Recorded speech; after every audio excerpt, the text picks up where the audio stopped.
Alors, bonjour les cryptomatos. Eh bien, ça brasse beaucoup sur les marchés boursiers et dans le monde des cryptos.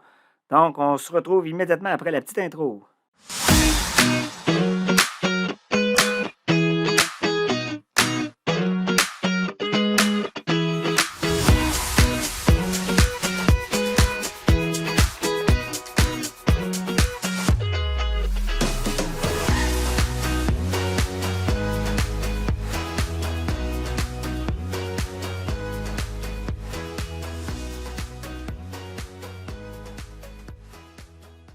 Tout d'abord, on va analyser le marché Nasdaq. Le Nasdaq est parti quand même assez à la hausse maintenant. Donc, on regarde, nous, on avait déjà pris une première position à ce niveau-là ici. On avait dit qu'on était dans une correction à la baisse, dans une tendance haussière qui était potentiellement terminée. Là, maintenant, on attend juste une confirmation. Donc, on a déjà pris position ici, mais quand on va avoir une confirmation, quand la ligne verte, la ligne de structure, va passer en impulsive haussière, ça voudra dire que la structure, justement, va ressembler à ce que j'ai mis en jaune ici à côté. Et là, présentement, on l'attend toujours. On reprendra une position à ce moment-là si la ligne verte passe en haut complètement. Donc, le Nasdaq, on continue comme ça. C'est vraiment positif. On est entré ici et là, maintenant, ça a quand même monté là, de plusieurs points de pourcentage. C'est excellent. Au niveau du S&P 500, le S&P 500, c'est pareil. Donc, on voit qu'on avait un point d'entrée qu'on avait déjà mentionné. On est encore en gain. Si on regarde, là, dans les derniers temps, on avait dit ici de réduire ses positions, de rembarquer ici. Donc, ça a très bien fonctionné là, dans le cas des marchés américains, là, dans les dernières analyses qu'on a faites. Dans le cas du Dow Jones, le Dow Jones, lui, on attend encore, même s'il monte un peu comme les autres aujourd'hui, on est dans une structure qui est celle-ci, une structure à la hausse, mais on est dans une correction à la baisse, dans une tendance haussière. On attend, on a eu le premier rebond ici, on se situe ici. Donc, on attend parce qu'on s'attend possiblement à une rebaisse, à moins que la ligne verte passe par en haut, notre ligne de structure. Et là, ça voudrait dire qu'on a changé, on ne sera plus dans la correction à la baisse dans une tendance haussière, mais bien dans une impulsive haussière. Et là, on prendra une position à ce moment-là. Ensuite, je vais aller analyser l'or. Donc, l'or décolle aussi. Donc, si on regarde nos analyses, je vais juste effacer ça ici. Dans le cas de l'or, ici, on avait quitté une impulsive, on était tombé dans une correction à la baisse, dans une tendance haussière, et très rapidement, on est passé dans une impulsive baissière. Donc là, ça, c'était la partie impulsive baissière. Mais maintenant, donc, c'était tous des endroits pour réduire. Il y avait ici, ici et ici. On demandait de réduire là, les positions dans le cas de l'or. La dernière qu'on a appelée n'a pas fonctionné. On voit que c'est parti vers le haut par la suite. Mais là, maintenant, ce qui est intéressant, c'est qu'on voit une correction à la hausse dans une tendance baissière. Donc, la ligne verte est en dessous de la ligne pointillée blanche. Ça veut dire qu'on est dans une tendance baissière. Mais ça ici, elle remonte. Donc, correction à la hausse dans une tendance baissière. Ça ressemble à mon petit graphique jaune là, que j'ai mis ici. Donc, ça baisse. Mais on est dans la partie que j'ai encerclée en vert ici. Donc, on se situe exactement là où est ma flèche. Donc, on s'attend à ce que ça puisse monter là, par la suite comme ça. Donc, en 3 temps, possiblement. Donc, une montée, descente, montée. Donc, c'est un très bon temps pour prendre des positions ici, pour profiter de cette correction à la hausse de la tendance baissière. Et éventuellement, peut-être qu'on va retomber en impulsive haussière. Bien, si la montée est encore plus forte, bien, nous, on a déjà des positions dedans. On va juste profiter encore plus de la vague. Mais si jamais ça se retourne et que ça fait en 3 temps ce qu'on voit ici, donc une descente de la ligne rouge, une remontée et finalement une descente, ce sera un point de réduire notre position si jamais ça arrive. Ça voudra confirmer qu'on est dans la partie qui est ici. Mais pour l'instant, c'est très positif d'embarquer. C'est un beau point d'entrée pour l'or. Dans le cas du pétrole, le pétrole, c'est pareil comme on avait l'autre fois, c'est-à-dire on est toujours dans la correction à la baisse dans la tendance haussière. On attend 2 choses, soit un repli de la ligne rouge et une remontée pour dire on serait potentiellement sur la fin de notre correction à la baisse, ou bien que la ligne verte confirme directement le changement de structure. Donc, si elle part par en haut, là, ce serait un point d'entrée aussi pour le pétrole. Voilà pour les marchés. Je vais maintenant regarder les cryptos. Donc, les cryptos, c'est super intéressant aussi. On avait dit en fin de semaine qu'on attendait pour le Bitcoin, on attendait un signal, on va regarder ensemble. Mais on disait aussi que pour l'ensemble des altcoins, on avait analysé le Total 3, c'était un signal de top départ, je vous dirais. Donc, si on regarde le Total 3 encore, le Total 3 nous renseigne sur l'ensemble des cryptos, sauf le Bitcoin et l'Ether. C'est comme la capitalisation totale crypto, mais en enlevant le Bitcoin et l'Ether. Donc, c'est vraiment une analyse des altcoins en général. Et on voit que c'est très positif, c'est-à-dire ici, on avait notre premier point d'entrée. On en a parlé en fin de semaine. Et là, maintenant, on a la confirmation. Donc, on passe en impulsive haussière. C'est très positif. Donc, déjà, on est en profit par rapport à notre premier point d'entrée.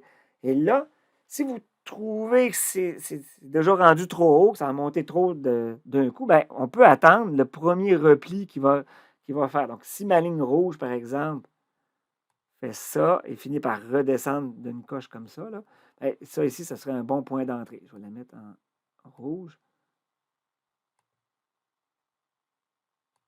Comme ça. Donc, si ça fait ça, bien, ici, ce serait un bon point d'entrée. Mais sinon, présentement, c'est un très bon point d'entrée. On en a eu un là, et on attend un suivant. C'est ça la beauté de la méthode, c'est qu'on rentre par palier. On a pris une première position ici, une deuxième. Je dis on a pris des positions, je parle sur les altcoins en général. C'est ça que ça nous montre. On ne peut pas acheter directement là, le Total 3, là, mais c'est ça que ça montre. On y va par entrée progressive. La même chose, on sort par palier progressif aussi. Maintenant, allons analyser le BTC, le Bitcoin. Je vais effacer un peu les lignes que j'avais faites avant. Donc, je vais enlever ça ici. Donc, dans le cas du Bitcoin, on voit qu'on attendait quoi? On attendait quelque chose que la ligne rouge allait redescendre et repartir à la hausse. Ça, c'était un des scénarios. On ne l'a pas eu, ce scénario-là. Donc, on était sorti ici. On disait que c'est soit ça qui va arriver ou que la ligne verte va repasser à la hausse ici. Et là, on change de structure. On passe directement en impulsive haussière. Donc, on voit que ici, c'est un excellent point d'entrée pour prendre une position. Encore une fois, si on trouve que ça a trop monté, c'est un risque. Je crois qu'on peut quand même prendre une petite position, même si ce n'est pas un conseil en investissement. Là, je vous dis, c'est un bon point d'entrée quand même. Ça pourrait continuer à monter là, directement encore. Le Bitcoin peut nous surprendre et monter longtemps là, sans se replier. Ou on attend le premier repli, comme on disait tantôt, et ça serait un bon temps pour embarquer aussi. Donc, on embarquerait en deux étapes dans ce cas-ci, c'est-à-dire au changement de structure ici et au premier repli, ce serait très bon aussi pour embarquer. Maintenant, on va regarder l'ensemble des autres cryptos. Je vais passer quand même rapidement. On va les regarder, on va voir où est-ce qu'on se situe. Dans le cas de Matic, on voit qu'on est en tendance baissière. Ici, la ligne verte est en dessous, mais elle vient de remonter. Là. Donc là, on serait en correction à la hausse dans une tendance baissière. Donc, je l'ai dessiné ici. Correction à la hausse dans une tendance baissière. C'est un beau point d'entrée pour espérer faire des profits sur le rebond qu'il pourrait y avoir. Et encore une fois, si ça nous trace quelque chose comme ça redescend, ça se tasse, ça remonte, et si ça redescend, à ce moment-là, on va réduire nos positions. Mais c'est un excellent point d'entrée pour Matic. Je vais venir le dessiner ici, à cet endroit-là. Je vais le mettre en vert, comme ça.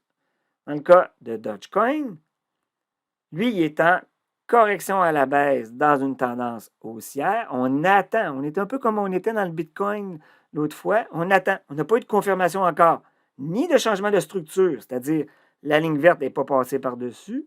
Et la ligne rouge, on attend toujours aussi qu'elle fasse une descente, elle se retasse et remonte par la suite. Donc, on n'a pas ni un ni l'autre, donc on attend. INJ, ING, beau point d'entrée ici. Donc, la structure, la correction à la baisse dans la tendance haussière a juste fait plus de cycles que la moyenne. Habituellement, on espère avoir une remontée, une descente, une remontée. On embarque ici. On est ressorti, on est rembarqué. Ça n'a pas donné encore l'effet escompté. On est ressorti ici. Et là, c'est encore une fois un excellent point d'entrée. Et plus on sollicite souvent, plus on a des chances finalement que ça reparte pour de bon là, par la suite. Donc, on est comme rendu à plusieurs cycles là, ici. On est potentiellement ici. C'est un bon point d'entrée, mais on a hâte d'avoir quand même une confirmation par la suite à la hausse et que la ligne verte refranchisse en haut, remonte en haut complètement. Et à ce moment-là, ce sera un autre endroit pour reprendre des positions dans ce cas-là. Solana, très beau pour Solana. Donc, on a déjà dit qu'on avait pris des positions ici. On est dans notre structure correction à la baisse dans une tendance haussière. Donc, on a embarqué ici. Là, c'est intéressant, on est revenu à notre prix d'entrée. Si la ligne verte change de structure, donc monte plus haut, ça sera un autre endroit pour reprendre une autre position sur le Solana. Dans le cas d'Ether, c'est comme Bitcoin, c'est reparti à la hausse. Bon point d'entrée ici. On n'aura pas eu notre deuxième structure de la ligne rouge. Donc, c'est directement la confirmation de l'impulsive haussière. Donc, belle entrée pour prendre des positions dans le cas de l'Ether. Pour Link, ici, on attend. On n'a pas eu de confirmation encore. Soit que la ligne rouge va faire ça ou que la ligne verte va passer par-dessus. Compound, on en avait parlé. Bon point d'entrée ici. On attend la confirmation du changement de structure pour l'impulsive haussière. On reprendra encore une fois des positions à ce moment-là. Ce sera un deuxième point d'entrée pour le compound. Pour l'instant, c'est très, très bien. Pour Luna, lui, il ne se comporte pas un peu comme les autres. Donc, on est en impulsive baissière encore. Et là, c'est comme si on avait eu une petite remontée. On se situe ici. Lui, j'attendrais soit que la ligne rouge finisse par franchir l'autre bord et que la ligne verte remonte. Et là, on serait en correction à la hausse dans une tendance baissière. Mais pour l'instant, on n'a pas cette confirmation-là. Donc, je me tiens loin de Luna pour l'instant. Ça ne veut pas dire qu'il ne va pas monter, ça veut juste dire qu'il n'y a pas eu de confirmation technique de mon côté. Dans le cas de Uniswap, on attend aussi soit que ça descende la ligne rouge et que ça remonte ou que la ligne verte. Bon, pour l'instant, pas de confirmation de ce côté-là. XRP, un peu comme Solana, c'est pareil. Beau point d'entrée ici. Donc déjà, on a pu prendre des positions. Maintenant, on attend la confirmation à la hausse là, de la ligne verte qui est ici pour reprendre une deuxième fois des positions dans Solana. Et je finis rapidement avec les autres. Atom, lui aussi impulsif baissière. On a un petit rebond, donc on se situe à quelque part ici. Donc lui, je ne touche pas pour l'instant. On va attendre de voir avant de se prononcer. En fait, pour moi, je suis en dehors de ça pour l'instant. AAVE, lui, c'est très, très beau. C'est-à-dire, ici, prise de position, déjà. On anticipait la fin de la correction à la baisse dans la tendance haussière. On vient de reprendre une impulsive haussière. Donc, deuxième point d'entrée pour prendre des positions. C'est excellent. On est même déjà en profit là, par rapport à notre premier point d'entrée. Pour VET, c'est presque pareil dans le sens que lui, il ne nous avait pas donné une première entrée, mais maintenant, il nous donne une entrée. Changement de structure direct. Le mouvement est trop fort, donc on passe directement en impulsive haussière. C'est un bon point d'entrée pour le VET ici. Et je vais terminer avec Shiba Inu. Donc, Shiba nous dit quoi? Ben, on attend. Il n'y a pas de confirmation de rien dans son cas. Je vais juste aller voir deux affaires. Meta qu'on analysait. Est-ce que Meta nous a confirmé quelque chose? Non, on attend toujours que la ligne rouge passe par-dessus ou que la ligne verte aussi. Pour l'instant, encore une fois, on attend dans le cas de Meta.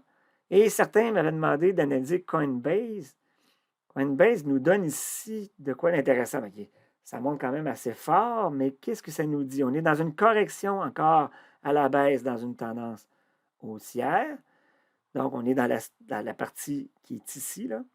Je vais l'encercler encore une fois. Donc, c'est la zone qui est ici. On a eu une première remontée, donc on se situe où ma flèche verte. Donc, on attend encore soit que la ligne rouge va se tasser, redescendre et remonter, comme ça. On va mettre ça en rouge, je ne l'avais pas mis. Ou que la ligne verte va repasser directement. Mais il est aveugle de se passer quelque chose, mais pour l'instant, il n'y a pas de confirmation de rien. Voilà pour l'analyse de la journée. Je pense qu'on a fait quand même un très, très bon survol. Ça vous dit où on se situe là, dans le marché. Donc là-dessus, je vous dis encore une fois, n'oubliez pas de mettre des pouces en l'air. Mettez-moi des commentaires. Si vous voulez que j'analyse certains tweets ou autre chose, dites-moi-le. Je vais faire l'analyse aussi pour ceux qui vont le mettre. On n'est pas encore beaucoup là, sur la chaîne. Je vais essayer de faire un peu plus de promotion dans les prochains temps. Je voulais attendre de voir là, que tout soit bien seté là, avant d'aller plus loin de ce côté-là. Mais vous me donneriez un bon coup de main si vous vous abonnez, vous partagez, vous mettez un pouce en l'air, vous mettez des commentaires. C'est la seule façon que j'ai là, que la chaîne puisse se faire connaître. Puis je pense que depuis le début, vous avez été très, très bien servi là, par les analyses là, que je fais à partir de l'algorithme de structure que je vous ai déjà présenté. Donc, éventuellement, je vais refaire d'autres vidéos où je vais expliquer un peu plus en détail là, comment ça marche. Là, ceux qui me suivent à tous les jours finissent par comprendre comment marche la structure. Mais pour les nouveaux, ben, je vais réexpliquer de temps en temps. Mais comme ça bougeait beaucoup aujourd'hui, je voulais voir le plus d'analyse possible. Donc, je vous dis à la prochaine.